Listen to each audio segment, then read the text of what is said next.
à toutes et à tous, ravi de vous retrouver dans Smart Food, votre rendez-vous autour de la transition alimentaire. Enjeux, tendances, innovations, parcours, on en parle tous les week-ends sur Bismart avec mes invités bien sûr et un menu renouvelé chaque semaine. Aujourd'hui dans notre rubrique à la carte, nous allons prendre un petit peu de hauteur. L'alimentation, oui, mais à travers l'œil du géographe. Quand on pense alimentation, on pense assez naturellement à ce besoin primaire, celui de se nourrir. Mais notre assiette est aussi, et c'est sans doute moins évident à première vue, un outil géopolitique de premier ordre. Une arme à la fois économique, culturelle, politique, témoin et objet des rapports de force, des jeux de puissance qui s'expriment sur l'échiquier géopolitique international. Mon invité, Pierre Raffard, est géographe et chercheur. Avec lui, nous allons lire dans les cartes pour explorer les dessous de notre assiette et de nos sociétés. Il sera à mes côtés en plateau et ce sera dans quelques instants. Et puis notre nouvelle recette se penche aujourd'hui sur une autre carte, celle des cidres, une boisson en pleine effervescence grâce à un renouveau du marché et à une image résolument branchée. Rencontre avec l'un des acteurs de cette renaissance, ce sera en seconde partie d'émission. Voilà, vous avez le menu, vous êtes prêts? Alors Smart Food, eh bien c'est parti. Bonjour Pierre Raffard. Bonjour. Vous êtes géographe et depuis 2017 co-directeur du Food 2.0 Lab Paris. C'est un laboratoire de chercheurs qui étudie l'alimentation à travers les sciences sociales. Vos recherches, Pierre Raffard, portent sur la dimension géopolitique de l'alimentation, l'analyse des comportements alimentaires, leur évolution contemporaine. Vous êtes également l'auteur de ce livre Géopolitique de l'alimentation et de la gastronomie, de la fourche à la foodtech, le spectre est très large. Un livre paru aux éditions Le Cavalier Bleu. Je le disais, vous êtes géographe. En quoi la géographie permet de saisir les enjeux contemporains de notre alimentation? Alors, la géographie elle permet de saisir beaucoup d'enjeux contemporains et notamment ceux liés à l'alimentation. Pourquoi? Parce que quand on mange, finalement, on mange un territoire. Quand vous vous rendez par exemple à l'étranger, une des expériences touristiques, c'est de découvrir l'alimentation. C'est Pourquoi? Je ne sais pas, peut-être que vous êtes allé en voyage dernièrement. Le passage obligé, c'est toujours d'aller dans un restaurant qu'on considère comme typique. Pourquoi? Parce que l'assiette locale ou nationale, finalement, nous renseigne sur la culture locale. C'est une manière de rentrer, si vous voulez, dans la culture locale. Et plus généralement, c'est aussi que la géographie, finalement, elle interroge l'organisation des sociétés, l'organisation des espaces, et que l'assiette, la cuisine, la gastronomie sont des prismes d'analyse, peut-être à première vue anecdotiques, mais pas si anecdotiques que ça, très sérieux pour justement comprendre comment sont organisées les sociétés et quels sont leurs rapports les unes avec les autres. Finalement, la géographie s'est penchée assez récemment sur l'alimentation, parce que tout un chacun connaît la géographie, on pense au climat, au relief, au flux. L'alimentation, on l'étudie pas beaucoup à l'école. Alors, dès la fin, alors on ne va pas faire une épistémologie de la géographie, dès certains textes au début du XXe siècle commencent, Vidal de la Blache notamment, à s'intéresser aux questions alimentaires, mais d'un aspect quand même très, très, très éloigné, dans le sens où simplement on se contente de constater quelle est la production agricole sur tel ou tel territoire. Mais la géographie, c'est un petit peu la mission que je me suis donnée, c'est de dire que la géographie, c'est pas simplement des numéros de plaques minéralogiques ou de savoir l'altitude de l'Himalaya. C'est plus que ça.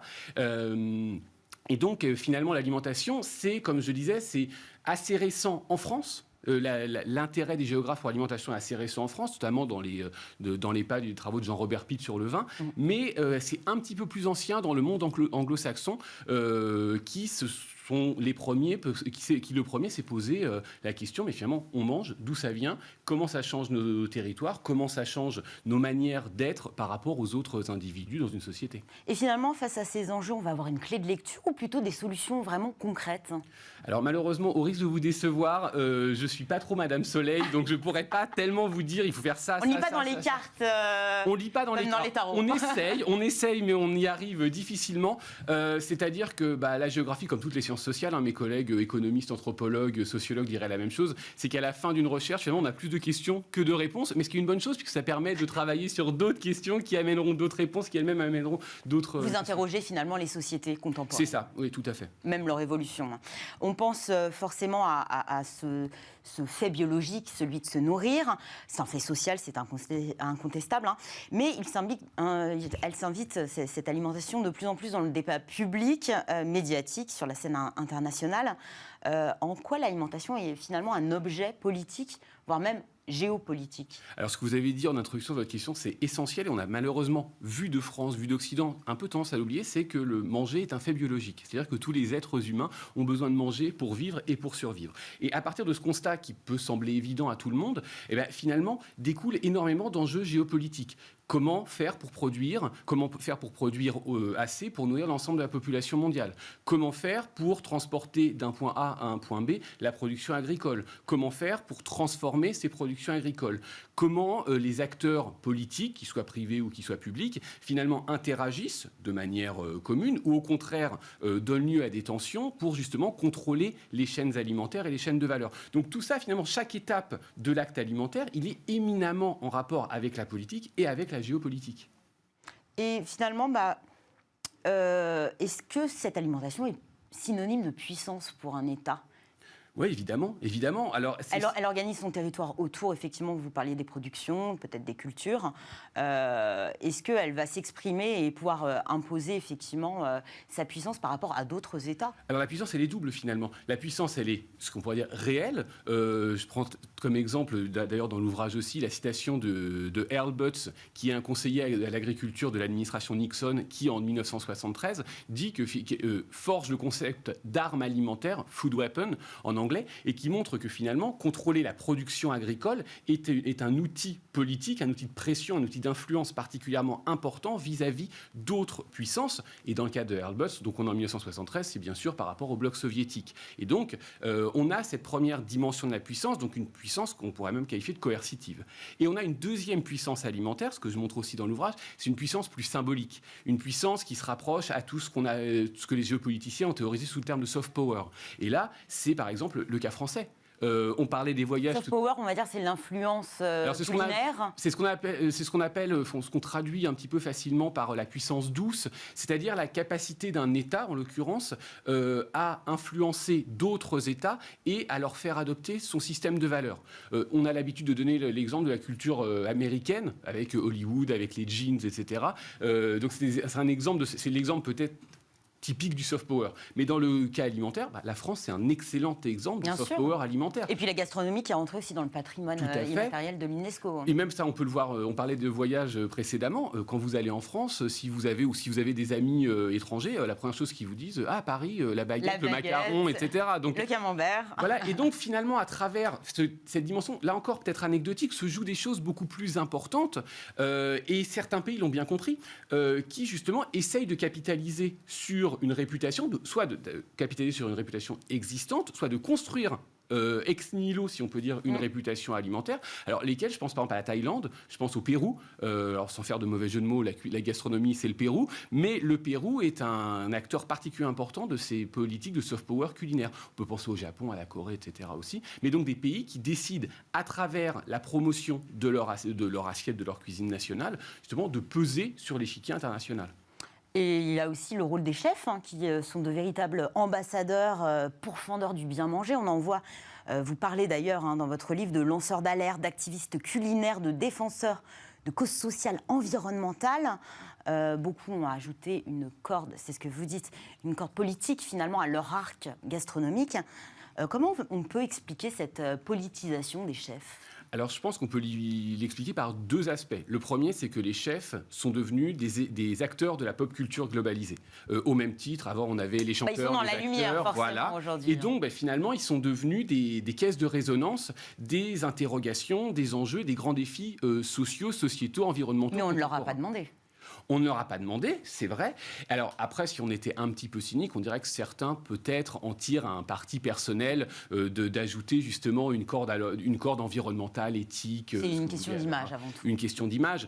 Et donc j'espère que c'est pas le cas pour tous. Je pense qu'il y en a certains, j'en cite beaucoup. Je pense à Massimo Bottura, par exemple, l'Italien, qui, je pense, est vraiment convaincu. Je pense à une chef turque, Baybara Demir, qui elle aussi fait énormément pour l'inclusion des femmes, pour la gestion des déchets, font vraiment quelque chose de très, très, très systémique. Donc oui, les chefs sont finalement les symboles de ces évolutions à la fois réelles, mais aussi dans les mentalités. À l'inverse du soft power, alors je ne sais pas si c'est le hard power, mais il y a un outil de pression diplomatique, c'est le boycott. Tout à fait, Ça fonctionne, ce boycott de produits, par exemple, français. On voyait il y a à peu près un an, certains pays du Moyen-Orient qui boycottaient des productions nationales françaises. Oui, alors bon, en plus, moi, j'avais suivi ça, parce que je partage ma vie entre la France et la Turquie, donc j'avais suivi ça aussi du côté turc. Alors bon, là encore, c'était, est-ce que ça marchait? Je ne suis pas sûr. Il y avait aussi beaucoup de communication, dans le sens où Recep Tayyip Erdogan avait annoncé boycotter les produits français. Je vous mets au défi de trouver des produits français en Turquie, c'est quand même assez compliqué. Donc il y avait aussi beaucoup de communication politique derrière ça. Mais ce qui est sûr, c'est que oui, comment dire, l'alimentation, la cuisine, même la gastronomie sont des leviers dans la guerre économique que se livrent certains États. Je n'ai pas besoin de revenir sur tous les cas d'embargo, Cuba, l'Iran, etc., qui, pour partie, concernent des denrées alimentaires. On l'a vu encore plus récemment, par exemple, avec la tension qui a émergé entre l'Union européenne, et notamment la France, et la Russie. Les Autour Russes, du champagne, notamment. voilà, les Russes décidant de s'approprier l'appellation champagne, et donc les vrais champagnes, entre guillemets, français, eux, sont désormais vendus sur le marché russe, pardon, pas turc, russe, sous le terme de vin à bulles. Donc, vous voyez, c'est quelque chose de, comment dire... Alors, ces guerres économiques, ces guerres culinaires, ces guerres alimentaires, finalement... Elles ne viennent pas de nulle part. Elles se doublent de guerres économiques ou de tensions politiques bien réelles entre différents États. Alors, je ne sais pas si ces plats mondialisés mettent tout le monde d'accord. Je sais que vous travaillez entre la France et la Turquie. Vous êtes penché notamment sur ce plat très connu, celui du kebab. J'aimerais qu'on se penche sur celui qui illustre la couverture de votre livre. C'est un burger. Alors, un burger, on y trouve, si je ne m'abuse, de l'aubergine, de l'halloumi. C'est ça. Et de l'avocat, il n'y a pas de viande. Est-ce que finalement, il symbolise l'alimentation d'aujourd'hui? Alors le burger, c'est fascinant, il faudrait faire une autre émission uniquement sur le burger. Effectivement, il le mérite. Voilà, en fait, ce qu'on a voulu faire, et là d'ailleurs, je remercie aussi mes deux éditrices qui ont fait un travail exceptionnel. Ce qu'on a voulu faire, c'était montrer justement deux choses, à la fois la globalisation de certains plats, en l'occurrence le burger, mais aussi la modification de ces plats à mesure qu'ils se diffusent, ce qu'on appelle en sciences sociales la culinarisation. C'est très simple, c'est-à-dire il va se tenter d'influences différentes. Différentes, mais c'est surtout que, contrairement à l'idée qu'on évoluerait désormais dans un monde homogénéisé où on mange la même chose de Paris à Londres en passant par Buenos Aires ou Tokyo, et on se rend compte que c'est beaucoup plus compliqué que ça, et qu'un plat ou une recette ou même un produit, quand il se diffuse, il se coule dans des systèmes alimentaires préexistants. Cette très grande enseigne de restauration rapide autour du burger, d'ailleurs, adapte ses cartes en fonction du pays dans lequel oui, tout à fait. Et les différentes enseignes autour du burger, moi je fais un cours justement à mes étudiants autour du burger en leur montrant comment finalement, historiquement, ces enseignes se sont adaptées aux demandes locales. Avant, on avait, alors l'exemple typique, c'était l'Inde par exemple, où vous aviez un burger végétarien. Bon, maintenant on a des burgers végétariens absolument partout. Bon, mais c'est intéressant de voir comment se diffusent ces modèles, mais comment ces modèles aussi s'adaptent aux cultures alimentaires. Et donc, sur ce que je disais, on n'est pas vraiment dans un monde purement homogène, etc. On est dans un monde où la diversité alimentaire n'a jamais été aussi importante, à mon sens, qu'aujourd'hui. Donc finalement, cette mondialisation, elle n'a pas gommé les spécificités alimentaires. Et on n'arrive pas non plus à une uniformisation de l'alimentation au niveau mondial. Au contraire, je pense qu'on n'a jamais eu autant de diversité. Je travaille actuellement avec plusieurs collègues, des chefs, des collègues, etc., sur les cuisines africaines et sur le renouveau des cuisines africaines. Et on se rend compte que nous, vu de France, l'Afrique est un réservoir incroyable de produits, de techniques, de recettes qui sont totalement inconnues jusqu'à présent. Donc l'idée d'un monde complètement aseptisé et uniformisé, moi je m'élève vraiment comme pourfendeur de cette idée un petit peu facile. Mais le système est malgré tout globalisé, un système avec ses failles. Vous en parlez dans votre livre, vous parlez de ce scandale qui avait fait grand bruit, qui avait créé une véritable panique morale. Le scandale des lasagnes à la viande de cheval, c'était en 2013. Panique vraiment morale. D'un côté, l'éthique et le mensonge sur la provenance et la qualité réelle de la viande qui composait ces lasagnes. Et puis aussi, ça avait révélé toute la complexité du réseau par lequel transite notre alimentation. Est-ce que ce scandale aussi et cette globalisation de manière générale a entraîné une perte de repères ? du Oui, consommateur. bien sûr, évidemment, et je pense que c'est aussi l'industrialisation à outrance de certains produits qui a entraîné cette perte de repères. Comment dire, bien difficile, c'est là encore avec mes étudiants, c'est un exercice que je fais à chaque fois. Vous savez, maintenant, vous avez toujours un étudiant ou une étudiante qui mange, qui boit quelque chose pendant votre cours. Bon, maintenant, c'est un fait. Et donc, utilisons ce problème pour faire acte pédagogique. Et donc, je leur dis, mais vous mangez une madeleine, un soda, vous buvez un soda ou quoi que ce soit. Est-ce que vous pouvez me dire d'où vient le soda? Alors, j'ai toujours il vient de l'épicerie du coin. Oui, d'accord, mais les ingrédients, d'où viennent-ils exactement? On est bien incapable de le faire. Et d'ailleurs, ce qui est intéressant, c'est que face à cette perte de repères pour le consommateur, alors pour le mangeur, je préfère toujours le terme de mangeur à celui de consommateur, qui est, peut-être que vous l'aurez compris dans le livre, qui est très, très teinté de marketing. Moi, je suis géographe de formation, donc je préfère l'idée de mangeur et de prendre le terme anthropologique et puis, de mangeur. Finalement, on mange aussi par plaisir. Tout à fait, évidemment. Que la consommation évidemment, la question du plaisir dans le cas de l'alimentation, elle est centrale. Et donc, ce mangeur, il a une véritable, il y a une vraie nécessité à ce qu'il retrouve du sens à ce qu'il mange. Ce qui explique, l'émergence de modèles qu'on a historiquement qualifiés d'alternatifs, qu'ils sont de moins en moins. Je pense au bio, je pense au circuit court, je pense à la vente directe. Justement, cet alternatif, est-ce que c'est en voie de faire vaciller un système globalisé? Alors, vaciller, moi, le discours selon lequel d'ici 20 ans, tout le monde va manger bio et en circuit court, malheureusement, j'aimerais y croire, mais la réalité du secteur agroalimentaire me fait penser que c'est pas demain la veille. Et au-delà justement de la réalité du secteur agroalimentaire, il y a les déclarations. Est-ce que finalement, les gens ont vraiment changé leur alimentation? Alors là, c'est une vaste question. Je vais au marché, je mange local. Est-ce que dans les faits...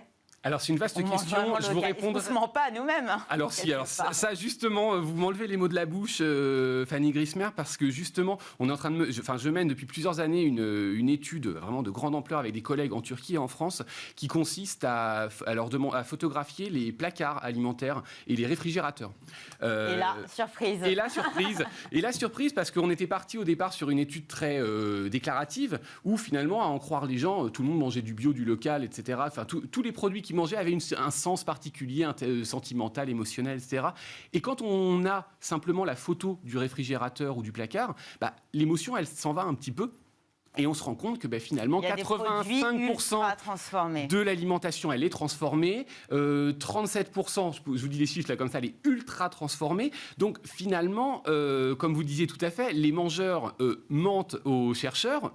Parce qu'ils se mentent à eux-mêmes. C'est pas de la méchanceté de leur part, mais c'est que eux-mêmes essayent de s'auto-persuader de certaines choses. Et pourtant, on nous a dit que la pandémie que l'on traverse actuellement avait révélé une prise de conscience.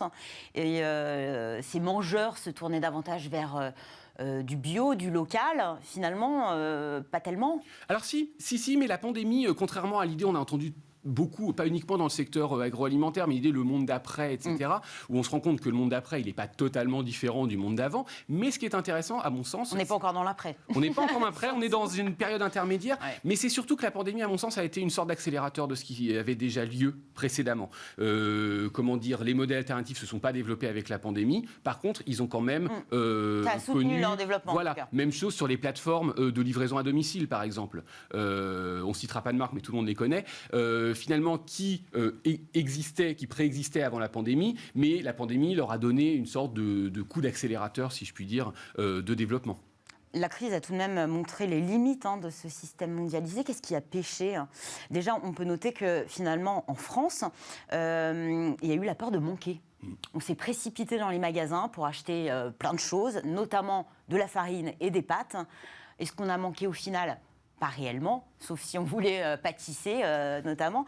On n'a pas créé cette pénurie nous-mêmes finalement, par cet affolement général? Vous avez entièrement raison, on a créé cette pénurie, mais une pénurie, alors plus qu'une pénurie, disons des tensions sur certaines gammes de produits. Vous avez raison, les produits qui peuvent se conserver, grossièrement. Ce qui est intéressant, c'est qu'on a redécouvert que l'alimentation n'était pas une donnée immuable. Et que, plus précisément, l'accès à l'alimentation n'était pas une donnée immuable. Et qu'avec, un danger comme on a vécu réel ou supposé, finalement on s'est rendu compte que nos réfrigérateurs, nos placards, etc. étaient le fruit de l'action quotidienne des acteurs des filières, en amont ou en aval. Ça, c'est valable pour l'Occident où finalement, on s'en est plutôt pas mal tiré, hormis quelques semaines un petit peu tendues. Par contre, du côté des pays émergents ou des pays en voie de développement, là, c'est beaucoup plus problématique, puisque certains pays... Alors, on a l'habitude de dire en Afrique, mais pas uniquement en Afrique. Certains pays, certaines populations en Amérique du Sud, certaines populations en Asie du Sud-Est ont été confrontées à de vrais problèmes de pénurie. L'ONU parle notamment de cette autre pandémie, celle de la faim. Hein. Tout à fait, mais là encore, la pandémie, un petit peu comme ce qu'on disait, a été un accélérateur, un catalyseur de problèmes préexistants. Ce n'est pas la pandémie en tant que telle qui a, mis en difficulté certaines populations, c'est que ces populations étaient déjà vulnérables. Et on l'a d'ailleurs vu aussi, même en France, où les Restos du Cœur, par exemple, ont tiré la sonnette d'alarme plusieurs fois, parce que les populations déjà vulnérables ont été en situation de vulnérabilité encore accrue. Merci beaucoup Pierre Raffard. Merci beaucoup Fanny. Je rappelle que vous êtes géographe et co-directeur du Food 2.0 Lab Paris. Merci d'avoir accepté notre invitation. Restez avec nous. Cette semaine, notre nouvelle recette dépoussière l'image du cidre. Quand le cidre se fait brancher, on va peut-être pouvoir goûter du cidre, hein, Pierre Raffard. C'est une nouvelle recette et c'est tout de suite.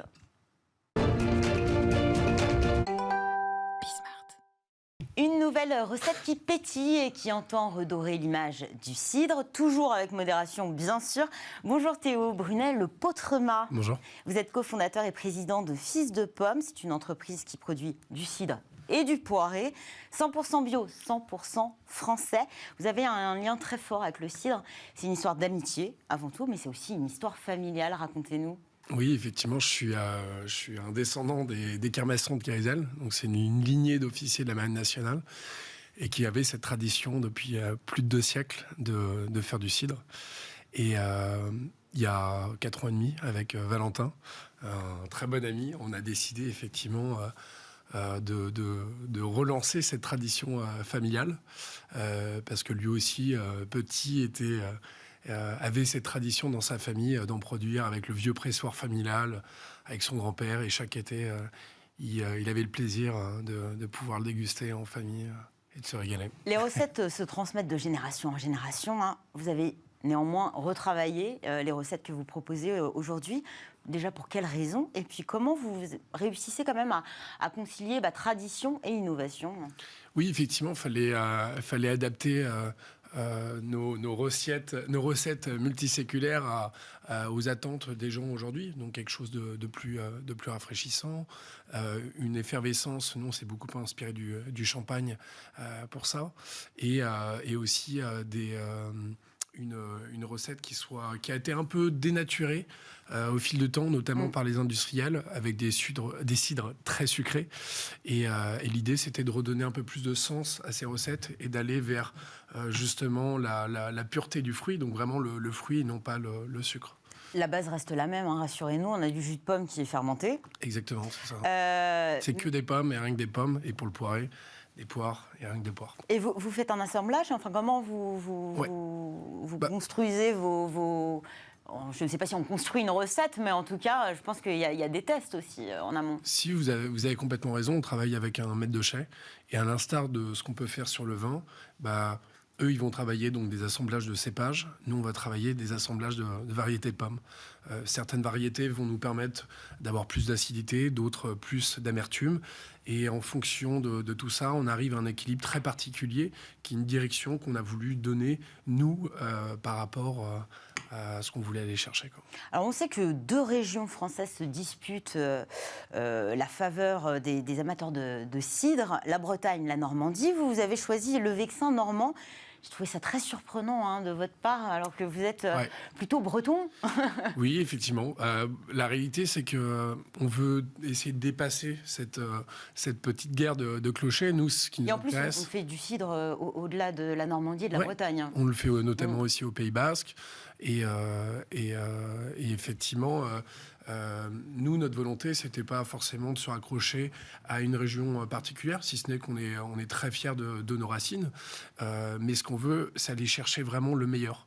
Et si 95% de nos variétés sont récoltées à proximité de la cidrerie, avec un réseau d'agriculteurs bio qu'on a fédérés. Il y a à peu près 5% qui sont situés plus en Bretagne, qui permettent d'avoir des qualités, des variétés absolument extraordinaires, et derrière d'avoir des qualités d'assemblage assez dingue. Donc ce qu'on veut, c'est vraiment se concentrer plus sur le produit et pas se fermer à une fenêtre d'une indication géographique, mais d'aller vraiment chercher le meilleur. Et ce qui a plutôt été bien reconnu, puisqu'on a été élu 2 fois vice-meilleur site du monde, alors même qu'on venait à peine de se lancer. Alors pour nous, c'était absolument dingue. De petits jeunes comme ça qui viennent de se lancer et la même année d'être reconnus comme ça à l'international, de représenter la France à un concours où il y a plus de 40 pays représentés, 160 maisons. Nous, c'était assez dingue. Et du coup, ça nous conforte dans l'idée de ce qu'on fait est pas trop mal. Ça vous a permis aussi de remettre le cidre sur le devant de la scène. Pourquoi ? On pense effectivement, avec le cidre, à une image un petit peu vieillotte, crêpe, galette éventuellement. Ça souffre de cette image un petit peu poussiéreuse. Pourquoi on en est arrivé là avec le cidre ? Parce qu'effectivement, malheureusement, c'est un produit qui a été associé pendant des lustres à effectivement ce plat. Et ce sont il faut le reconnaître au moins ce mérite, les anglo-saxons qui ont repositionné en fait le cidre comme une superbe alternative à la bière. Mais même aux États-Unis, ça cartonne là-bas. On a, je crois, 80% des consommateurs de cidre qui ont moins de 40 ans. Ouais. Un public donc plutôt jeune et plutôt féminin. Vous espérez effectivement ce même retour en grâce en France ? Nous, on le voit. On a réussi même à dépasser ce clivage puisque on n'est pas forcément sur plus un public féminin. Franchement, c'est assez équivalent. Et c'était l'idée, c'était que les hommes autant que les femmes puissent justement en consommer. Effectivement, on a un public peut-être un peu plus jeune, peut-être un peu plus entre 25, 35, 40, et qui prennent plaisir à redécouvrir cette boisson qui fait partie de notre patrimoine, qui a été inscrit d'ailleurs au patrimoine culinaire gastronomique français. Et aujourd'hui, ils ont plaisir effectivement à le boire en alternative à la bière, à l'apéritif, à des moments festifs, voire en association. Voire plus, oui, c'est ce que j'allais dire, parce que vous avez lancé une cuvée prestige et millésime, élaborée en collaboration avec 5 grands chefs. La cuvée prestige, un cidre extra brut. Est-ce que le cidre est un grand cru comme les autres, d'une part ? Et est-ce que finalement ce travail avec les chefs n'aide pas aussi à renouveler l'image du cidre ? Oui, c'est sûr. Effectivement, on a, grâce à ces 5 chefs, dont Guillaume Gomez, la chef aussi étoilée Adeline Grattard, Victor Mercier ou encore Erwan Ledru et Kevin Deport, ces chefs nous ont aidés à vraiment nous dépasser, à aller chercher vraiment l'excellence sur ce millésime, ce grand cru. Et c'est un travail acharné de plus de 4 ans. De recherche sur les assemblages pour corriger, améliorer la sucrosité, l'acidité, l'amertume, l'effervescence. Enfin, c'était vraiment un travail de dingue. Et pour arriver à l'excellence, finalement. On l'espère, mais effectivement, c'est pour l'instant de tout ce qui a été, ce qui en ressort des dégustations, les gens sont vraiment hallucinés, puisque c'est un cidre qui est très particulier, puisqu'il est entre un vin et un cidre. C'est une cuvée qui est entre un vin et un cidre. Et à boire toujours avec modération, je le rappelle. Merci Théo Brunel-Potrema. Je rappelle que vous êtes cofondateur et président de Fils de Pomme. C'est la fin de cette émission. Merci à tous de nous avoir suivis. Merci à l'équipe qui m'a accompagnée aujourd'hui. Je vous donne rendez-vous la semaine prochaine pour un nouveau rendez-vous de Smart Food. Excellente journée et à très vite sur Bismart.